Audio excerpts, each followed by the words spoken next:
Welcome to Suddenly Different, where we explore stories and strategies for life when it doesn't go to plan. I'm Leigh-Anne Sharland, inviting you to join me on this journey. What happens when the thing you most fear becomes the place your purpose is waiting?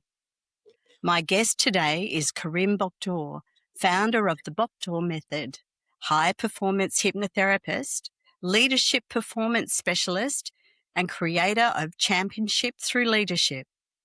Karim works with elite athletes, leaders, coaches, executives, and high-performance teams in environments where the pressure is enormous and the margins are tiny. At that level, everyone has talent. Everyone is training. Everyone is chasing the next edge. But Karim looks somewhere many people still avoid. Underneath. Under the strategy, under the performance, under the decision-making, under the confidence, under the pressure. Because sometimes the things holding people back is not skill, effort, or opportunity. It is the subconscious pattern running quietly in the background. But Karim's work did not begin in boardrooms, elite clubs, or sporting arenas. It began in his own life. Karim came to Australia from Egypt with his family after facing persecution. His parents had to rebuild from almost nothing, and at one point the family found themselves homeless and living in housing commission. During those early years, Karim developed a severe stutter. For a child whose world had already changed dramatically, even his voice became difficult to rely on. And yet, today, the boy who struggled to speak has become a man who speaks on stages, has delivered a TEDx talk, and helps others find the blocks they cannot always see. This conversation is about voice, but not just the voice we hear. It's about our inner voice, the quiet hesitation, the fear of being seen, the patterns we carry from childhood, and the identity we build around survival. And then what becomes possible when we stop trying to fix ourselves on the surface and begin listening to what is happening underneath. Karim, welcome to Suddenly Different. Thank you for having me. That was a really great intro. Thank you. My pleasure. I really like to understand the human who is on the podcast, right? I love to explore the suddenly different moments, and I know we have lots of them in our lives, but the moments that take us on that trajectory that have led us to where we are today, knowing we have no idea where we go tomorrow. So tell me a little bit about you. I think you summed it up really well in the intro. Yeah, pretty much. I came here when I was about 2. My parents escaped persecution. Mum and dad had a really successful business in Egypt, wholesaling petrol. Big, right? Yeah. So his dad was like an entrepreneur. He started off as a farmer.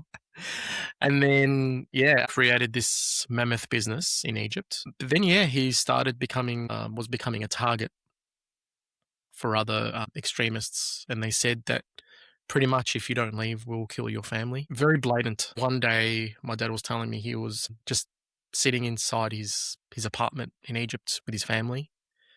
I was there as well, but I can't remember. I was too young. And he was saying that one day men were driving around the streets of Egypt with big microphones. They had a list. And in that list were the people who they were going to kill. And just on the microphone, on the speakers, they were just blatantly driving around, calling out the people who they were going to kill. And on that list, they yelled out, Amir Boktor. And there it was. It's like, these guys don't bluff. These guys don't, it's just a warning shot. And very quickly, he found himself in another country without the language, without a job, without a house. And people are thinking, well, if he was so successful, why were you in housing commissions? Why couldn't you just buy a house. You guys were loaded. The problem is that the money that was meant to be transferred over from his accountant wasn't transferred. The accountant did some dodgy stuff. He didn't transfer it, and we were homeless. Yeah, we didn't have money. We didn't have anything. And so we were stuck in another country. My dad was, mum and dad had 3 kids. And yeah, at that time, I didn't know what was going on. But I think, speaking about the subconscious, on a deeper level, I felt scarcity. I felt scared. I probably have seen things in the housing commissions that I shouldn't have. School uniform wasn't a thing. Sometimes I would have uniform, sometimes I wouldn't. Sometimes, in the midst of everything, I remember one day I was in prep and mum had packed me lunch. But I think, like, out of the scarcity, I had eaten all of my lunch and recess all on recess. And so when it came to lunch, the teacher thought that I didn't have lunch. And so she looked at me and she's probably thinking, poor thing, I was hungry. But those were just the signals in my mind of the filter and the lens that I was looking through at life. I couldn't have, reading books like other kids. I wasn't allowed to go here. I wasn't allowed to go there. Not because my parents didn't want to give them to me, just because I felt that scarcity. I wanted to protect them. So I never asked for those things. Uniforms, all those types of things, excursions, going here, there, going there. I always felt that I couldn't have things like other kids. That this was my belief. And this was the belief that I grew up with. I recognize that very much in myself. And I thank you very much for sharing that. And I'm sure there'll be lots of listeners who possibly can think back to a time in their childhood when they took on the responsibility of the decision-making around money and they protected their parents from having to say no or having to struggle to find the money.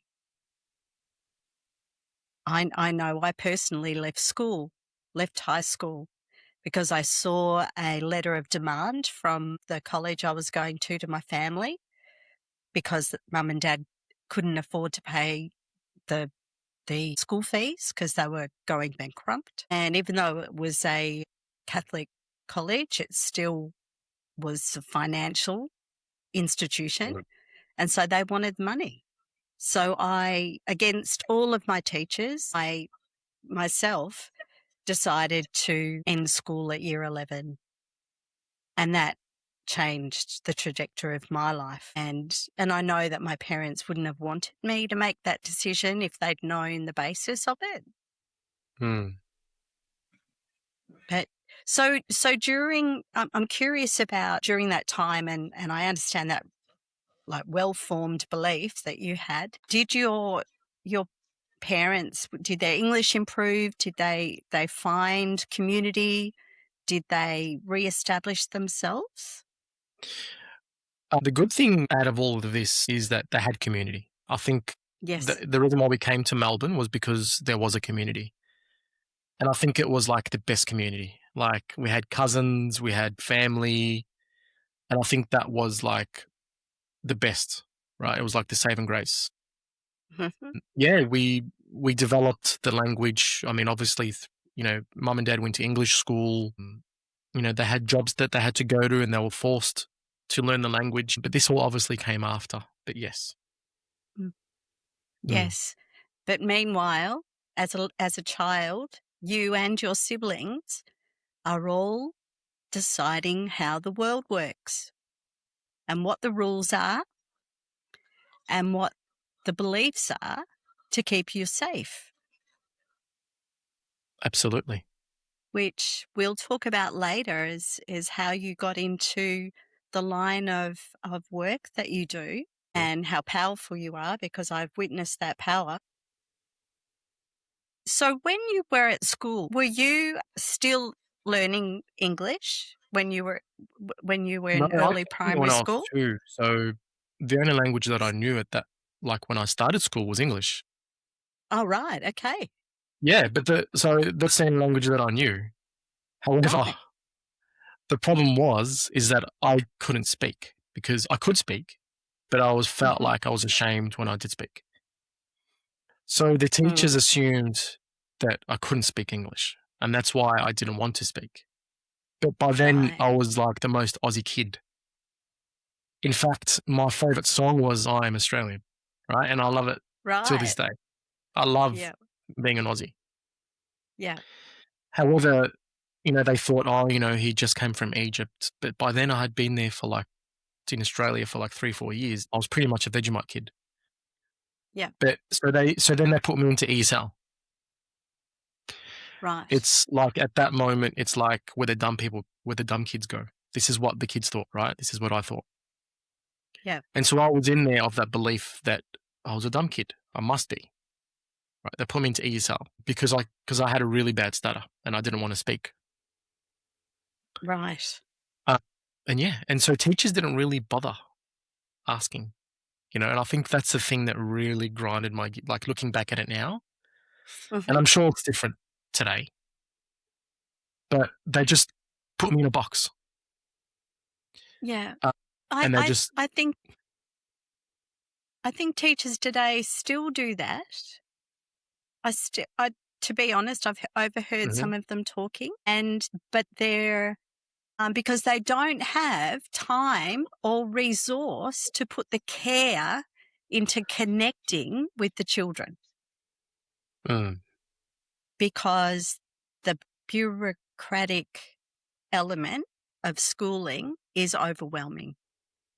yeah, it can be, for sure. So yeah, so that is the sad thing about us as children and the situation as it is today, that children can develop beliefs about themselves that they're not smart or they're different because they've been put in a class to help them, but they see it as punishment or degradation rather than support.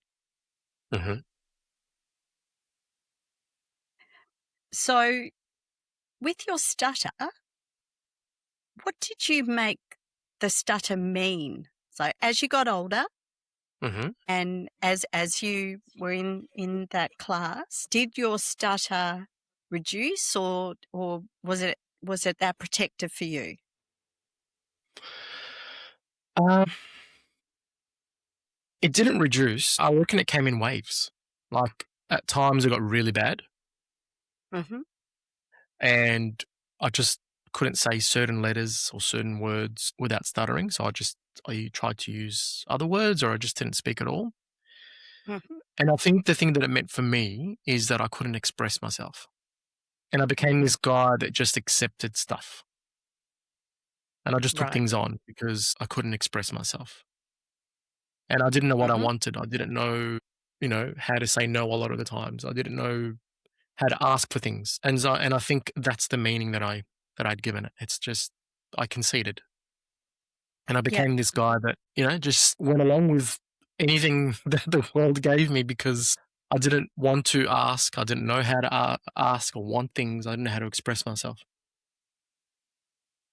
So you said that you were a real Aussie kid, right? So you were a Mhm. Vegemite kid. Did you play footy and join in sports and chasey and all those sorts of things with the kids? You know what's funny? So my brother is like the footy kid. He's like the jock, Right? right? He played footy. He did all these things. He played for Essendon reserves.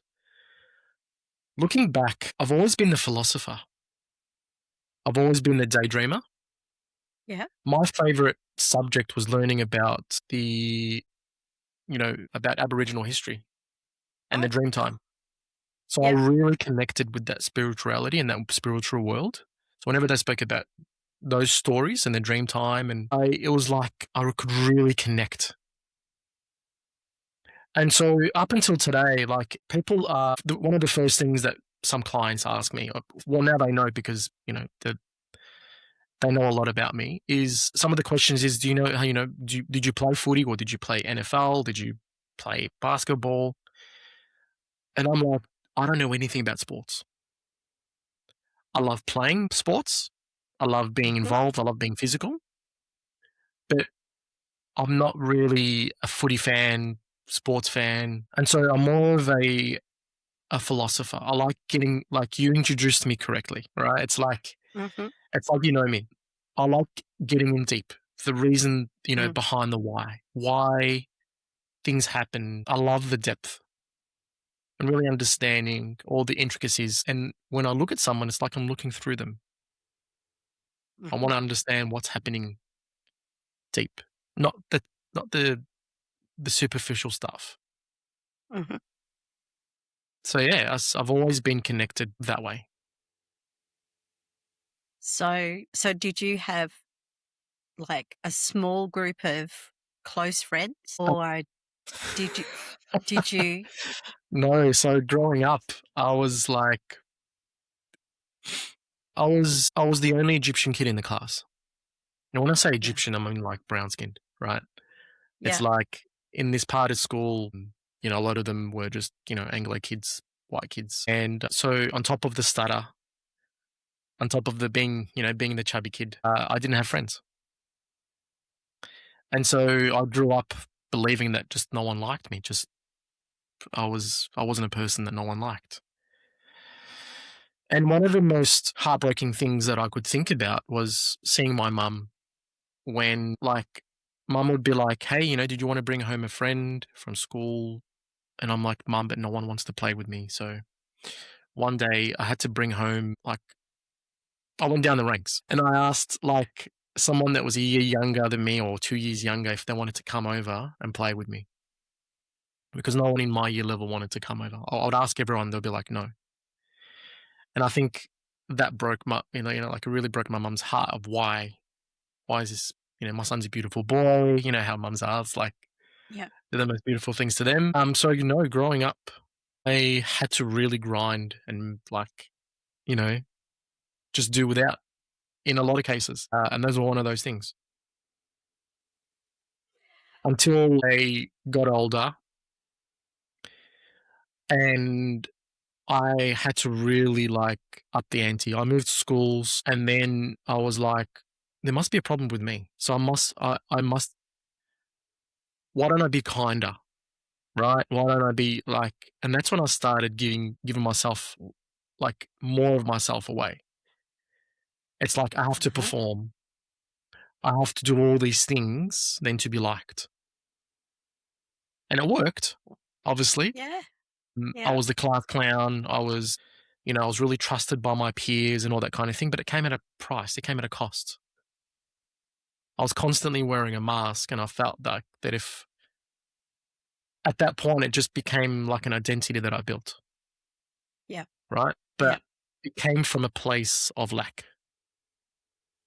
yeah. But yeah, that was just the way, yeah, that I decided that had to give away more and do more. Yeah, but it was a mask. It wasn't at that point, it wasn't a release of the inside who you were. No, It no. was performance. It was performance. It was like, oh my gosh, what if people realized that at the other school, what I was really Mm, like, right? mm, And so I couldn't let mm. and the show had to go on. Yes, and isn't that really interesting how we get the opportunity to recreate ourselves when we go into new opportunities, right? Whether it be new jobs, new schools, when we move house to a new area, we we get to think that we can start being somebody else. Life will be different, but we forget that we're taking ourselves along for the ride. And deep down inside, we are who we are until we get an opportunity to look at that and change. So, did you have anyone in your life that was a peer or like a mentor for you? So, once you got to that a little bit more outgoing, a bit more open, a bit more accepted in the community, but knowing that you weren't being real, did you have somebody who was showing you leadership?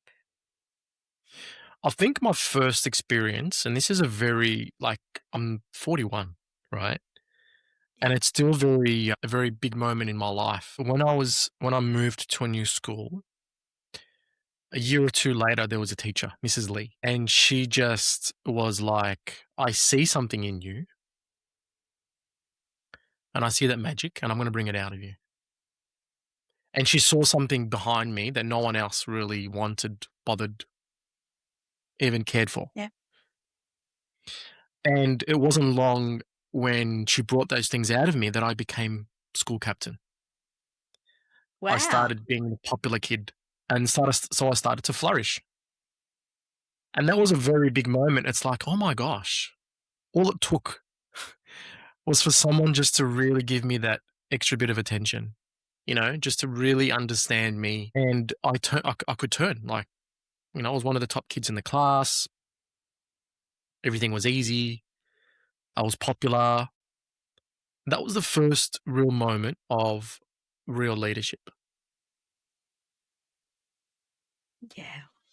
Because sometimes we do need a real leader to show us what it looks like, right?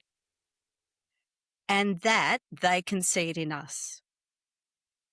Because if we don't know what it looks like, we haven't felt what it feels like,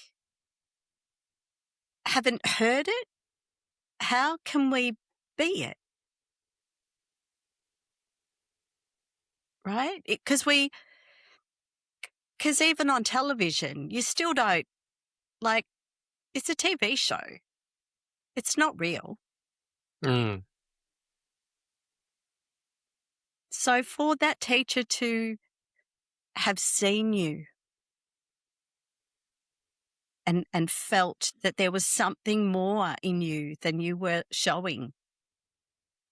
So that person who came out, the school captain, the popular guy, was that real or was that a mask? In that moment, I felt like I needed to be here. Like, it felt so like this is my place. I felt like I could lead people. Yes. I felt like, this is a place where I can actually make a difference. And I think Wow. I had a taste. Then I'm like, oh my God, hang on. ESL didn't really, and not to say anything bad about it, but like, I've just felt like I was finally seen for who I am. Yeah. And that's when, I just started to flourish more and started to think, oh, hang on, if other people can believe in me Yeah. and hang on, I can do this, and people have voted for me to Yes. be here, then I must be good. I must be a great Yeah. leader. I must be doing something right. Yeah. Yeah. That to have come from where you came from and to during your childhood had those experiences and those opportunities. It is so interesting that you have become the coach and mentor and master that you are in your craft. Mm.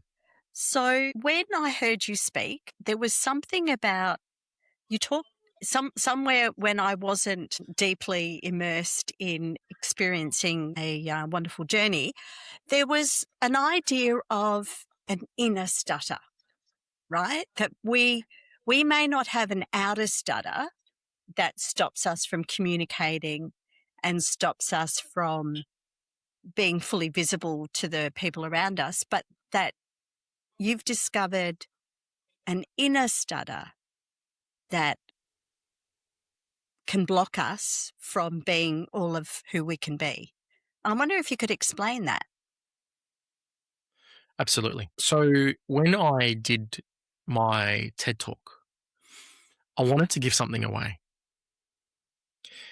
And I knew that the majority of the population don't have a physical stutter. They don't have you know, but what I did know is that they had an inner stutter. They have these beliefs, they have these handbrakes, they have these fears that allow them not to do what they feel like they can achieve in life. And it's not because there are lack of opportunities. Sometimes there is, but most of the time we can create our own opportunities, right? And so the story that we tell within ourselves allows us to have this inner stutter. Maybe it's that promotion that we want to go for at work. Maybe it's opening up that new business. Maybe it's having those tough conversations, right? Leaving that relationship, joining the relationship. It's not something that is outside. It's inside that stops us. That's the inner stutter. And I wanted to share that idea with potentially the billions of people that could be watching that TEDx, of how I can connect with them and allow them to see that this inner stutter that you have is fake. It's not real. It's someone else's belief that you've borrowed. It's an idea that has been seeded within you that you have decided upon and agreed upon, and this is now your identity. And because it's just an idea, right? That's there's no gun to your head. There's not a brick physical wall. There's no physical handcuffs.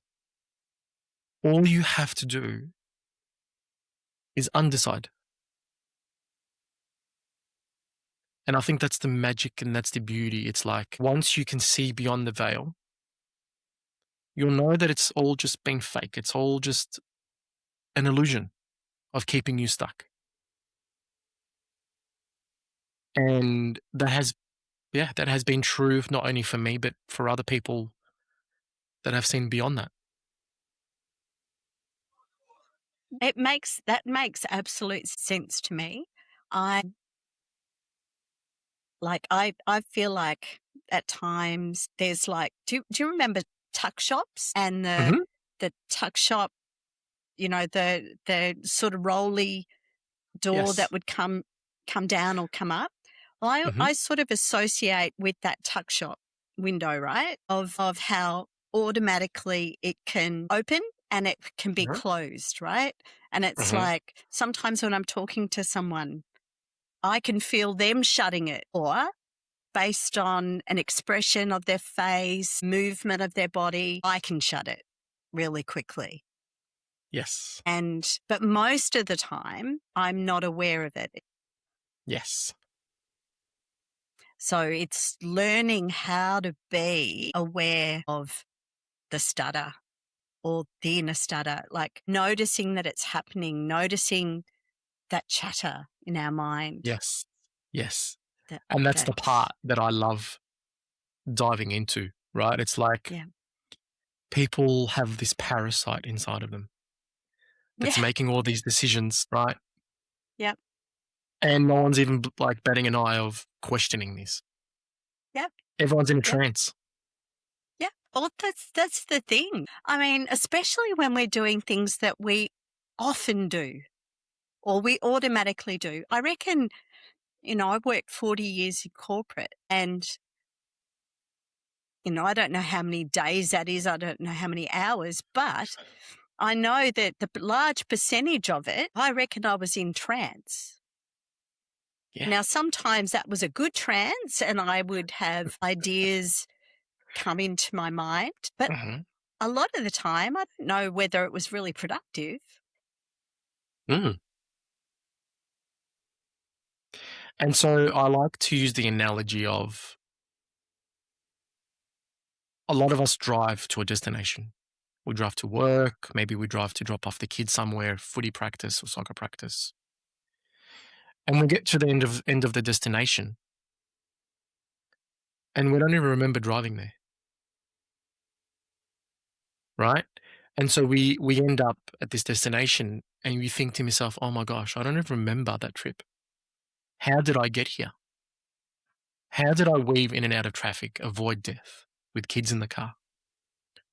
So if you weren't driving you, then who or what was? Your subconscious. Yes. Right? Yes. Yep. And people are like, oh my gosh, I've never thought of that before. And regardless of driving, it's how we live our life. Right? It's through those subconscious things that we don't even know that is driving our behaviors.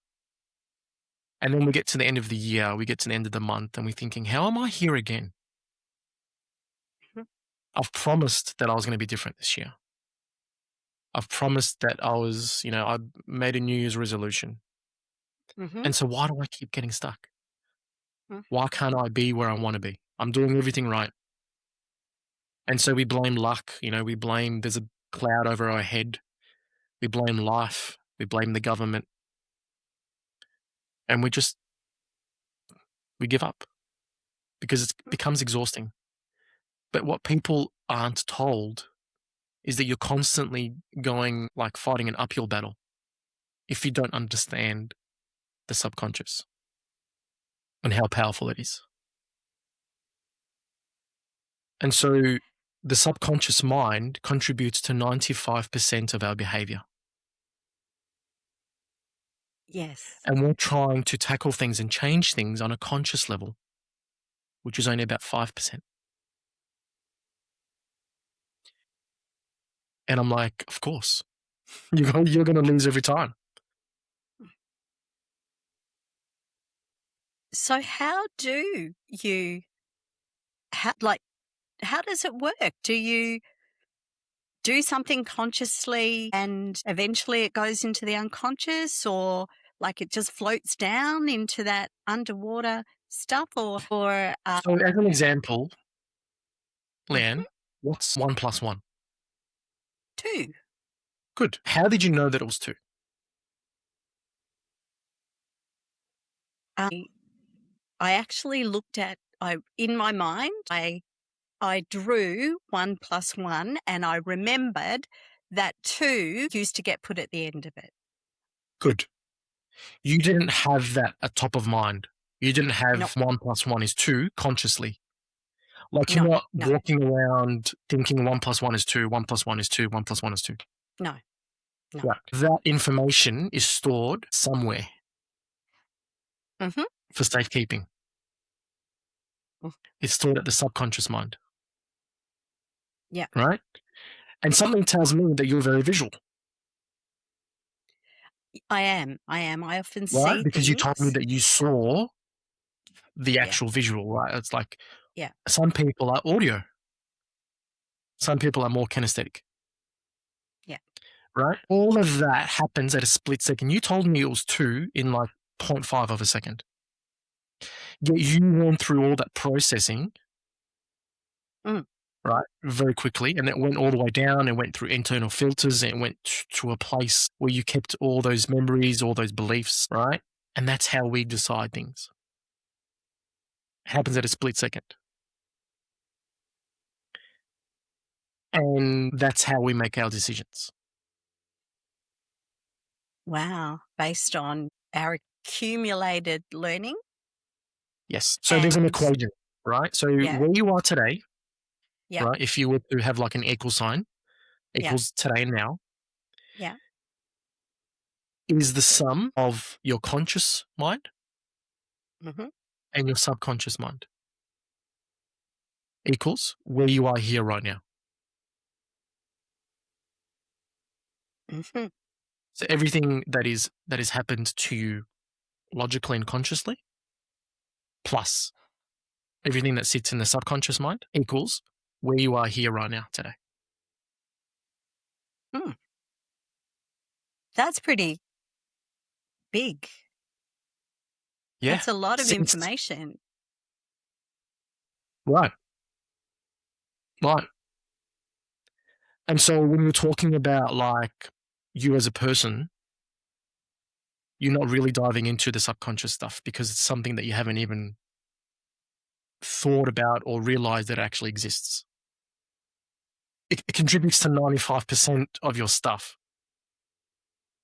right? Yeah, you haven't really looked at it.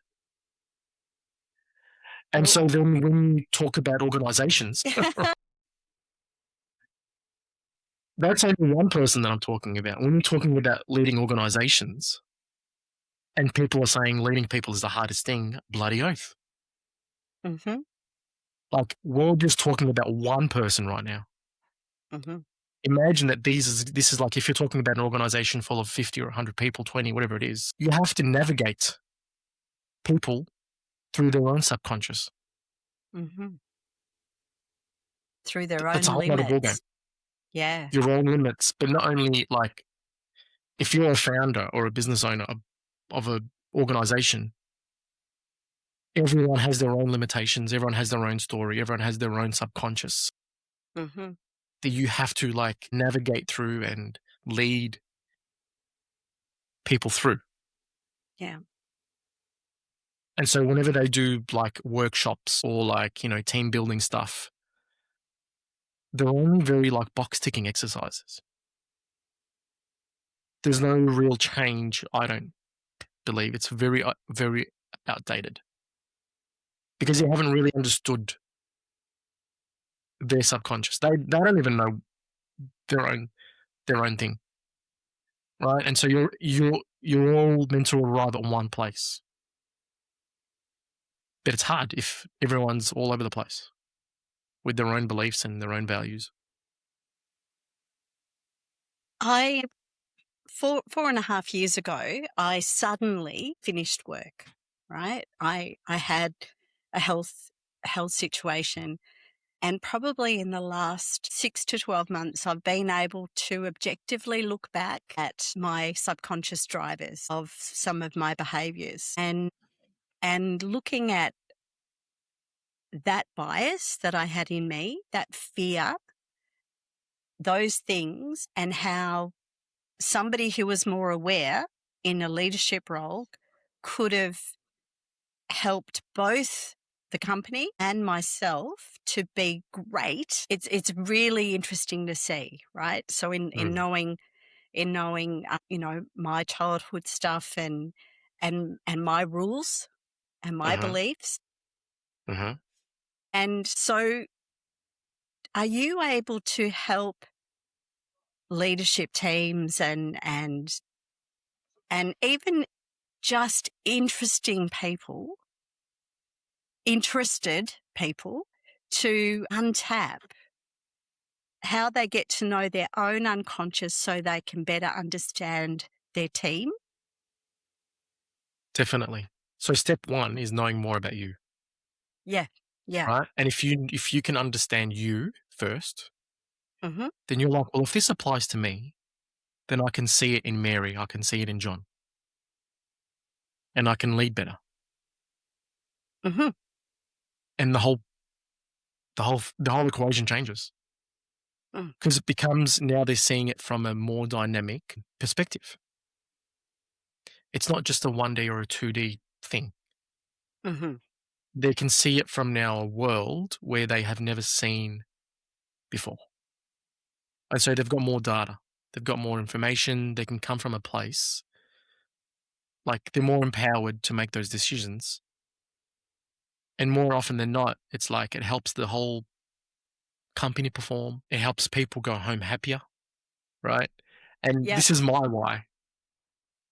And one day I remember, like, when I was maybe in grade 4 or grade 5, mum and dad were working like multiple jobs while my mum had to go study at uni to get qualified.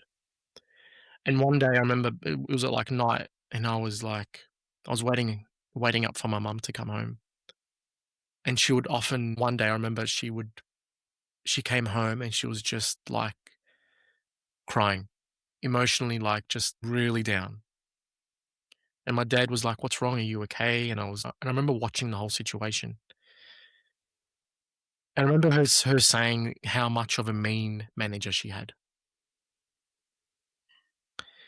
and how like just micromanage, and like how like not caring about other things. It's just like, hard line manager, right?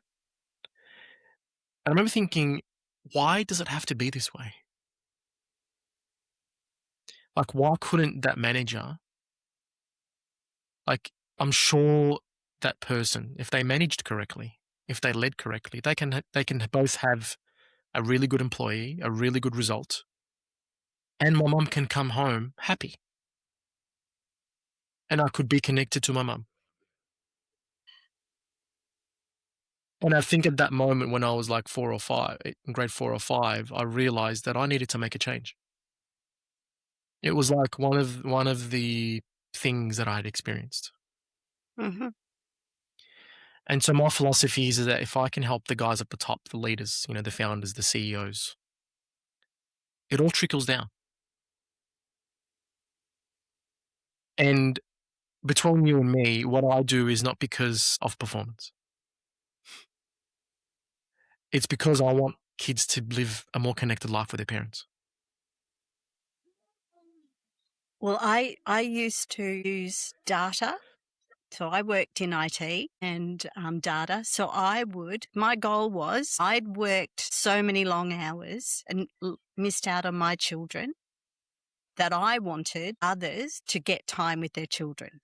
So I implemented systems and automated processes and taught them and everything for very similar reason, because just because I'd missed out didn't mean that I wanted anyone else to miss out. So I was probably the opposite manager to my own detriment, because I wanted people to have lives with their families and want to have lives with their families and not be stressing. So there's so many things that we're aligned on, and you have the power to influence these elite athletes and coaches and executives, because being in the elite athlete arena, there is a lot of kudos in that, and a lot of influence in that. Are the elite athletes and executives, do they have similar problems to the everyday person? The one thing that I've learned is that everyone's got the same problems. Right. That everyone wants to feel like their problems are special. Yes. And especially if we look upon and we look up to these, magnificent, people that have achieved Mm-hmm. magnificent feats. You go in and they're like, you've got the same problem as me. You've got the same problem as Mary, in the session that I did before, or Mm-hmm. Michael. Mm-hmm. And Yeah. it's like, if we knew that,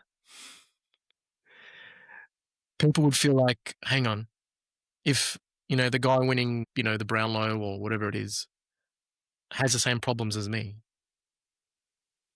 what am I complaining about? If he can do it through all of these same problems as me, Mm-hmm. I can achieve the same thing.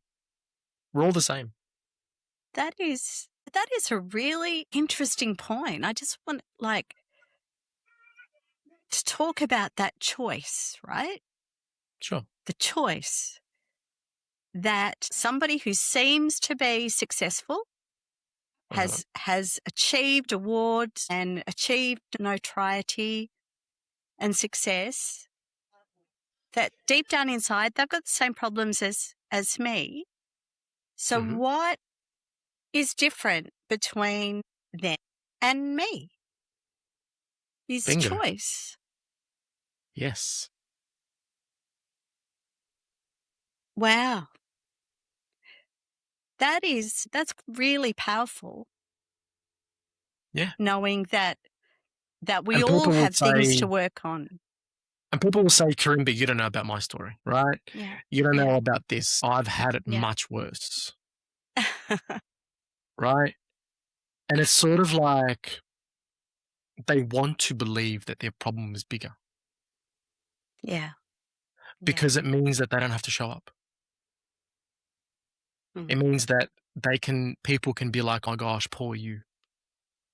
Mm. And it's not to say that I don't want to sound insensitive. Mm. It's like, yes, those things happen. But what do you want to do about it? Mm. How, in fact, can we actually leverage those things? Mm. Right? And what people don't understand is that whenever I bring on a client and they're told me that they've had adversity in their life, I know in that moment, 100% certainty that that person, the more adversity that they've had, is actually going to become more successful. Well, that makes sense to me when they take on their choice. Yes. If they And it sit, becomes a decision, when they sit in right? it as an excuse, Yes. decision. It's a good Decision. word, Decide. hey? Yep. Life is all about like 1,000 decisions, micro decisions that you're making a day Mm. that allows you to be where you are, right? It's the sum total of your Well, conscious mind and subconscious mind. somebody told me once that you get paid for the quality and quantity of decisions that you make in a day, right? So that's your salary, right? That's Mhm. why executives get paid their salary, and and different people up the hierarchy get paid, and they may appear to do less, but they make more decisions. Yes. But it's the quality of the decisions. Right. And the risk. Yeah. Yeah. Yeah. And understanding decision making. Mhm. And leading from that from that position at the same time. Just like you did from going and becoming school captain. Mm. So I've heard you speak about fear, Mhm. and as fear being something that has often been trying to protect us. But is there a way that we can utilize the fear and unearth it so that we can be more conscious and have less blockages? Absolutely. Absolutely. So the biggest killer of dreams is not someone standing over you with a gun telling you you cannot do it. There's not, someone locking you in your door, or, I don't think so. Anyway, Mm-hmm. it's an emotion. Mm-hmm. It's an emotion. If you just think about this, it's a feeling, right? You cannot, if I was to say to you, you cannot live out your dream just because of an emotion. You're like, that's silly. Yeah. You're in a trance. In that moment, when you're wanting to get that thing, I want you just to notice this pattern of behavior that stops you from getting there, right? And people want to like complicate things. I'm a very simplistic guy. I like simplifying information so people can actually digest and be like, oh my gosh, that actually sounds easy to understand. All of our negative behaviors that we do come from 5 negative emotions, right? That's all. If I was to break it down, that's all it is. People want to complicate things, right? But I do this, but then I do that, and I'm like, I'm so complicated. No, you're not. It all comes down to one thing, right? So those 5 emotions are anger, sadness, fear, hurt, and guilt. Out of those 5, there's always one, I reckon, that is like the king, right? That always comes out on top of killing our dreams. Fear. So, like, the feeling of feeling like, a fear of judgment. I'm going to be judged, so I don't do it. Fear. A fear of making mistakes. This isn't in itself. Fear. Procrastination, right? That overwhelm of I will do it later. In that moment, you're feeling fear. A lack of execution. You don't execute because you've given the execution a meaning. Fear. Performance anxiety. When you go into sports, if I make a mistake or when I make a mistake, I'm going to spiral because they're going to cut my contract. Fear. And the list just goes on and on and on. And it's fear. And to answer your question, yes, it was to protect us once upon a time. Maybe when you're in grade 3 or grade 4 and you didn't want to answer a question in front of the classroom. because you were worried that the kids were going to laugh at you. So you just stayed quiet. You stayed out. You didn't want to, take risks. You didn't want to show up. So you stayed quiet. And then fear becomes a friend. And you walk with it, you skip with it, you sleep with it. Until you realize that this person is like a toxic friend. It's the one that was dragging you down for so many years. And in the background, it sold you the dream of, I'm here to protect you. Don't do this because, you know what? What if you get laughed at? What if you don't make it? And we end up having this toxic friend. And it's coming to that realization that even friends need to be let go of. That is gold. That is absolute gold. And we all have fear, even AFL footballers and Yeah. I'm telling you, everyone's and got the same problem. yeah, It's fear. It comes down to fear. yeah, Yeah. because Some what people will just go happen for it if anyway. Yeah. yeah. I think, I was saying to you before, this is my 50th episode. And when I did my first episode, I didn't know whether that would ever be released, right? It was an idea. I couldn't speak properly. I couldn't think by myself. I was rebuilding after having brain injury. So here I am, 50 episodes on, continuing to speak to brilliant, amazing people like you and learning every single time. And, maybe the gift of having that experience with my illness is that I have a different relationship with fear now because I've faced mortality. Absolutely. And now it's like, okay, I'll be decisive, I'll be discerning, but I won't be paralyzed. Yes. Because I actually even know what that feels like. So, yeah, so this is really, really, really interesting, that fear. I could see myself, yes, very visual today. I could see myself walking alongside fear. I don't know whether you've seen the children's movie Inside Out. Yes. I love it. I love it. I Yes. haven't watched the Yeah. second one yet.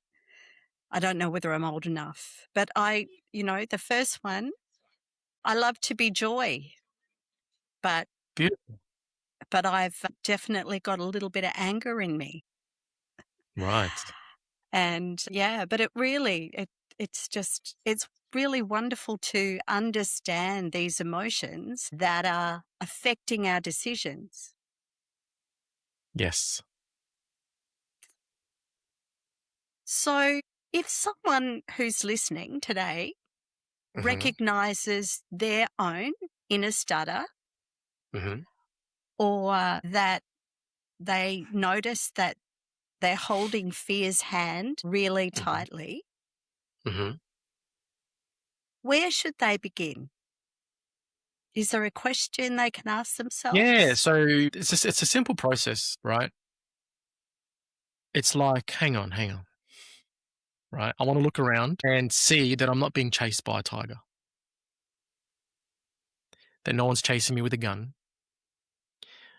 I'm maybe in my lounge room, maybe walking in the street, people around. So why am I feeling this fear? Right? It's not real. And so why is my body bringing this up now? Why does it feel like it's threatened? Why does it feel like it's in fear? It's usually a pattern. It's not a now problem. It usually goes back as far as you can remember. And so the question that you ask yourself is, what am I feeling now? I'm feeling a little bit fear. What does this moment remind me of? How far back do I remember feeling this? And it's like, what? I remember feeling this way when, mum or dad yelled at me because X, or I was worried about getting in trouble because I hit my brother and sister when I was like 6, right? And that anticipation of maybe not being enough or good enough by the teachers, and they'll talk down to you. And so you realize that you've been in a trance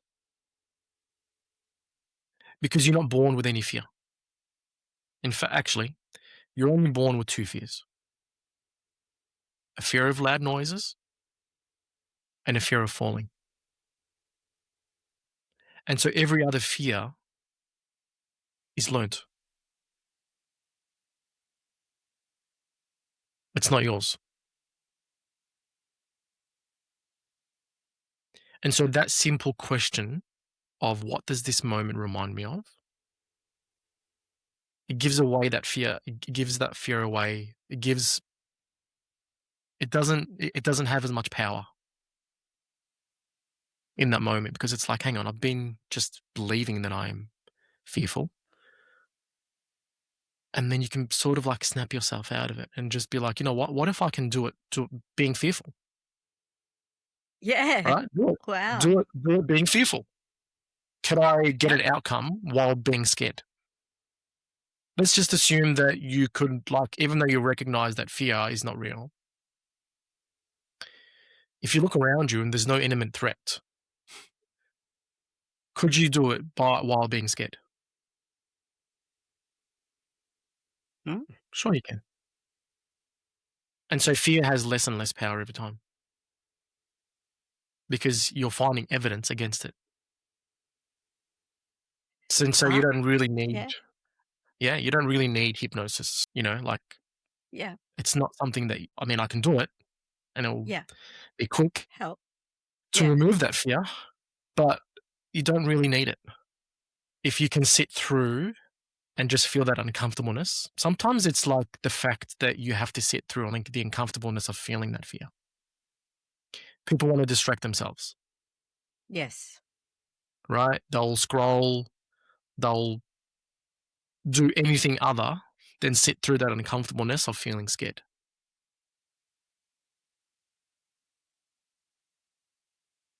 But if you're willing to step into it and face it and then choose to do the action anyway, Yeah.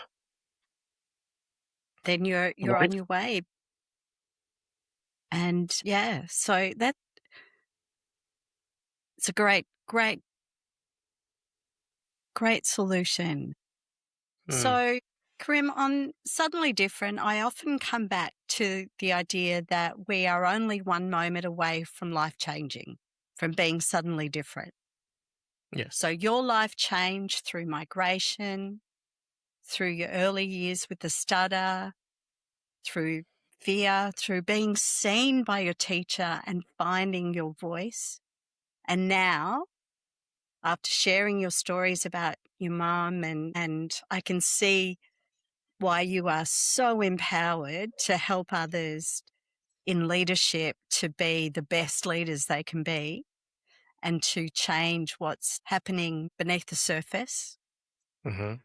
When you look back at the little boy you were and the work that you do now, what do you know about being suddenly different that you could not have known at the beginning?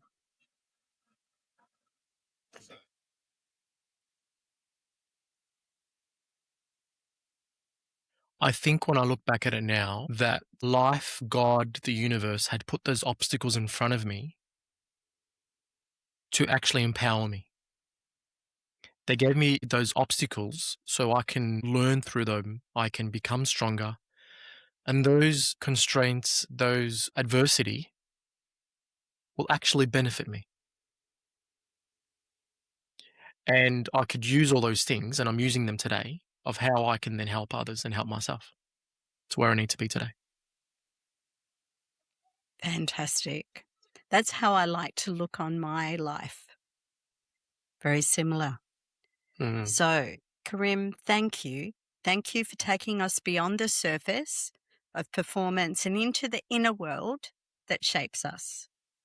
Thank you. Thanks for having me. What I'm taking from this conversation is that a voice is never just a voice. Sometimes it carries fear, sometimes it carries memory, and sometimes it carries the story we made when we were young. Sometimes it carries the part of us that learned it was safer to stay quiet. And that performance is never just performance either. And a leader is never just making decisions. And an athlete is never just chasing results. So much of what shapes us is happening underneath. The beliefs we inherited, the fear that protected us, the identity we built to survive, and the inner stutter we learned to hide so well that even we forgot it was there. Karim's story reminds us that things we once thought was our limitation may become the doorway to our deepest work. And perhaps these thoughts and these beliefs are not the end of our story, they're the beginning of our true work. To our listeners, if something in today's conversation stirred something in you, perhaps begin gently. Where do you hesitate? Where do you shrink? Where do you silence yourself before anyone else has had the chance? That may be your inner stutter, and it may also be your doorway. Thank you for listening to Suddenly Different. Remember, we are only one moment away from being suddenly different. And the question is not whether change will come, but who we become when it does. Thank you, Karim. Thank you. Thank you. Appreciate it.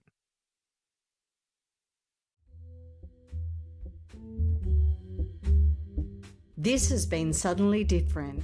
I'm Leigh-Anne Sharland, and I'm so grateful you shared your time with me. If you felt a spark, a tear, or a moment of recognition, I hope you'll pass that gift along by sharing this show. Take a deep breath, trust your path, and I'll meet you back here soon.